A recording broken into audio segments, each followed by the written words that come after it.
আমাদের ঈমান কিসে ভাঙে? বেশিরভাগ মানুষ একটি কারণ বলতে পারবেন না। তার মানে ঈমান যে কখনো নষ্ট হয়ে যেতে পারে, ঈমান যে কখনো ভেঙে যেতে পারে, এই ধারণাই আমাদের নেই।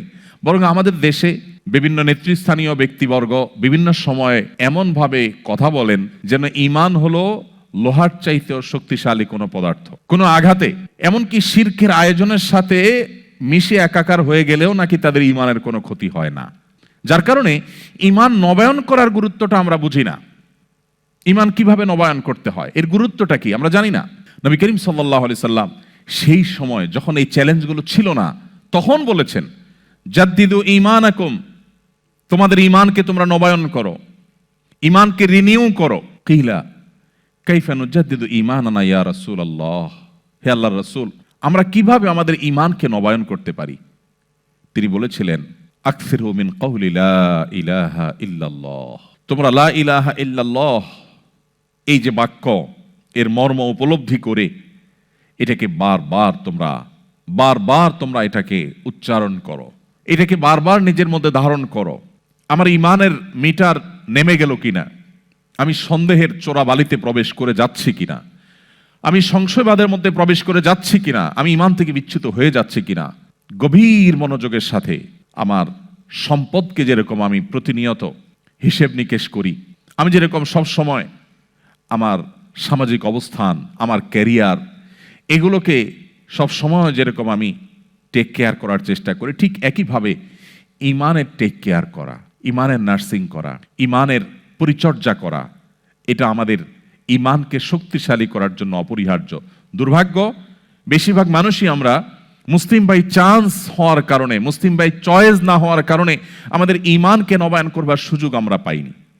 আমি আজকের এই চমৎকার আয়োজনে আমি আমার সকল ভাই বোনদেরকে উদাত্ত আহ্বান করতে চাই, আসুন শুধুমাত্র মাল্টিকালচারাল সোসাইটিতেই নয়, আপনি কোনো মুসলিম সোসাইটিতে বসবাস করলেও আপনাকে শক্তিশালী ঈমান ধারণ করতে হবে। কারণ আমরা সেই সময়ে পৌঁছে গেছি যেই সময় সম্পর্কে নবী করিম সাল্লাল্লাহু আলাইহি সাল্লাম ১৫০০ বছর আগে প্রায় আমাদেরকে সতর্ক করেছেন। ইউসবিহুর রাজুলু মুমিনা ওয়া ইউমসি কাফিরা ওয়া ইউমসি মুমিনা ওয়া ইউসবিহু কাফিরা ইয়াবিউ দীনাহু বিআরদিন মিনাদ দুনিয়া। নবীজি বলেছেন, এমন একটা সময় আসবে মানুষ সকালে ঈমানদার থাকবে, মুসলমানের খাতায় নাম থাকবে, কিন্তু দিনের মধ্যে এমন কিছু সে দেখেছে, এমন কিছু তার ব্রেইনে ঢুকেছে, এমন কিছু তাকে বাই প্ল্যান দেখানো হয়েছে যে তার ঈমানের আইডেন্টিটি থেকে সে সরে গেছে, সন্ধ্যায় সে বেঈমান হয়ে গেছে। কেউ বিকেলে সন্ধ্যায় দিনের শেষ প্রহরে মুসলিম থাকলো, আবার রাত পোহাতে না পোহাতে সকালে হয়তো সে বেঈমান হয়ে গেছে। সামান্য একটু পার্থিব সুবিধা পাওয়ার জন্য, একটু ভালো থাকার জন্য, একটু ভালো দিনাতিপাত করার জন্য সে তার ঈমানকে বিক্রি করে দিয়েছে, সে তার আইডেন্টিটিকে রিস্কের মধ্যে ফেলে দিয়েছে। এরকম একটা সময় আসবে। নবীজি বলেছিলেন, বাদিরু বিল আমালি ফিতানা কাকিতা'আল লাইলিল মুজলিম, তোমরা সেই সময় আসার আগে নেক আমলের প্রতি ধাবিত হও, অগ্রসর হও, কম্পিটিশনে অবতীর্ণ হও, যখন ফিতনা পৃথিবীতে এমনভাবে ছেয়ে যাবে, অন্ধকার যেরকম রাত হলে গোটা পৃথিবীকে ছেয়ে ফেলে, যখন রাত হয়ে যায় তখন অন্ধকার ঘরের বাইরে থাকে বা ঘরের ভিতরে অন্ধকার থাকে আর বাহিরে আলো থাকে এমন নয়, ভেতরে বাহিরে প্রতিটা জায়গাকে অন্ধকার ছেয়ে ফেলে। রাত হলে যেরকম অন্ধকার সবকিছুকে ছেয়ে ফেলে, ফিতনা গোটা পৃথিবীকে ছেয়ে ফেলবে। মুসলিমের ঘরেও প্রবেশ করবে, অমুসলিমের ঘরেও প্রবেশ করবে। মুসলিম সোসাইটিতেও ফিতনা ঝেঁকে বসবে, মাল্টিকালচারাল সোসাইটিতেও ফিতনা ঝেঁকে বসবে। বাসার অভ্যন্তরেও ফিতনা প্রবেশ করবে, শিক্ষা প্রতিষ্ঠানেও ফিতনা প্রবেশ করবে। ভাইরা আমার, নবীজি সাল্লাল্লাহু আলাইহি সাল্লাম আমাদের বড় আপন ছিলেন। যুগে যুগে আল্লাহ তাআলা পৃথিবীর শুরু থেকে আজও পর্যন্ত নবী রাসূলদেরকে পাঠিয়েছেন মানুষের হেদায়েতের জন্য, মানুষকে গুমরাহি থেকে রক্ষা করবার জন্য। আমাদের নবীজি বলেছেন, কোন আগুন জ্বালাবার পর পতঙ্গ বা পোকা এসে যেরকম আগুন উপরে ঝাঁপ দিয়ে পড়ে এবং আত্মাহুতি দেয়, তোমরা সেরকম জাহান্নামে প্রবেশ করবার জন্য দলে দলে ছুটে বেড়াও, কখনো অর্থ উপার্জনের নামে, কখনো হায়ার এডুকেশনের নামে, কখনো তোমার সামাজিক অবস্থানের নামে, কখনো তোমার কেরিয়ারকে ডেভেলপ করবার নামে। এক এক সময় এক এক নামে তুমি জাহান্নামের দিকে যখন ধাবিত হতে থাকো, তুমি জানো না কোন দিকে যাচ্ছ। তুমি ছুটে চলেছ তোমার জাহান্নামমুখী সে যাত্রা এবং ছুটে চলাকে থামাবার জন্য। নবীজি বলেছেন, ওয়া আনা আখিযুন বিহুজুজিকুম মিনান নার, আমি তোমাদের কোমর ধরে ধরে টেনে টেনে জাহান্নাম থেকে বাঁচাবার চেষ্টা করি, এটা আমার দায়িত্ব। সেই নবীজি বলে গেছেন আমাদেরকে যে একটা সময় আসবে, ফিতনা আসমান থেকে অনবরত পতিত হবে। কাওয়াকাইল মাতর, বৃষ্টির ফোঁটা যেরকম অনবরত টপ টপ করে পড়তে থাকে, ফিতনা এরকম করে পড়তে থাকবে। ভাইরা আমার, আমরা সম্ভবত সেই সময়টা এখন পার করছি। চতুর্দিকে ফিতনার যে ভয়াবহ অন্ধকার, যে ফিতনা আমরা হারিয়ে যাচ্ছি, যে ফিতনায় আমাদের অস্তিত্ব বিলীন হওয়া উপক্রম, ঠিক এরকম সময়ে যদি আমরা ঈমানের উপর অটল থাকতে পারি, তার বৈশিষ্ট্যটা কি, তার লাভটা কি? সুবহানাল্লাহ। তিরমিজি বর্ণিত আরেকটি হাদিসে নবী করিম সাল্লাল্লাহু আলাইহি ওয়াসাল্লাম বলেছেন, এমন একটা সময় আসবে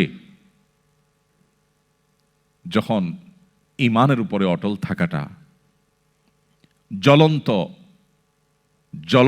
কয়লা, আগুনের কয়লা হাতে রাখার চাইতে কঠিন হবে বা হাতে রাখার মতো হবে। নবীজি বলেছেন, সেই সময়ে সবর করাটা, ঈমানের উপরে টিকে থাকাটা, সমাজের সবাই একটা স্রোতে দৌড়ায়, তার বিপরীতে দৌড়ানো সহজ বিষয় নয়। কিন্তু এই কাজটা যারা করতে পারবে, নবীজি বলেছেন তাদের কাজটা কষ্টসাধ্য এতটাই যে জ্বলন্ত আগুনের কয়লা হাতে রাখার চাইতে বা রাখার মতো কষ্টের, কিন্তু এর বিনিময়টা আবার সেরকম ঈর্ষণীয়। তিনি বলেছেন 50 জন মানুষ আমল করে যে পরিমাণ সওয়াব পাবে, ওই সময় এই রকম প্রতিকূল পরিবেশে যিনি নিজের ঈমানকে, নিজের আইডেন্টিটিকে, নিজের আমলকে, নিজের মুসলমানিত্বকে যে ব্যক্তি বুলন্দ করে রাখবে, উঁচু করে রাখবে, ধরে রাখতে পারবে, আল্লাহ তাআলা তাকে 50 জন মানুষের আমলের সমপরিমাণ সওয়াব তাকে দান করবেন। তিনি নামাজ পড়বেন 1 রাকাত, সওয়াব পাবেন 50 রাকাতের। তিনি রোজা রাখবেন একটা, সওয়াব পাবেন 50টার। তিনি হজ করবেন একটা, সওয়াব পাবেন 50টার। সাহাবীরা অবাক হয়ে গেলেন নবীজির এই কথা শুনে। তখন তো সেরকম কোনো পরিবেশ ছিল না, ঈমানের জন্য অনুকূল পরিবেশ ছিল মদিনাতে। নবী করিম সাল্লাল্লাহু আলাইহি ওয়াসাল্লামের এই কথা শুনে তারা জিজ্ঞাসা করলেন, হে আল্লাহর রাসূল, আপনি যে বলছেন তখনকার মানুষেরা প্রতিকূল পরিবেশে ঈমানের উপরে টিকে থাকতে পারলে একজনে 50 জনের সওয়াব পাবে, সেই 50 জন কি আমাদের 50 জন নাকি তাদের সময়ের 50 জন? নবীজি তখন বলেছেন, আরে না, তাদের সময়ের না, তোমাদের মতো 50 জনের সওয়াব তারা পাবে। আল্লাহু আকবার। সাহাবায়ে কেরামের যে মর্যাদা, সেটা নতুন করে বলার অপেক্ষা রাখে না। কিন্তু প্রতিকূল পরিবেশে নিজের ঈমানকে, মুসলিম আইডেন্টিটিকে যদি কেউ উঁচু করে সেটাকে নিরাপদ রাখতে পারে, তার আঁচলকে বাঁচাবার জন্য সে যদি সংগ্রাম করে টিকে থাকতে পারে, জ্বলন্ত কয়লা হাতে রাখার মতো এই কঠিন কাজটি যদি সে করতে পারে, নবীজি সাল্লাল্লাহু আলাইহি সাল্লামের হাদিসের এই ভবিষ্যৎবাণীর আলোকে এই সুসংবাদ সে পাবে। আল্লাহ তাআলা আমাদের সবাইকে শক্তিশালী হওয়ার মধ্য দিয়ে এই প্রতিকূল পরিবেশে আমাদের ঈমানকে, আমাদের আইডেন্টিটিকে, আমাদের ইসলামকে আল্লাহ তাআলা সেফ এবং নিরাপদ রাখার তৌফিক দান করুন।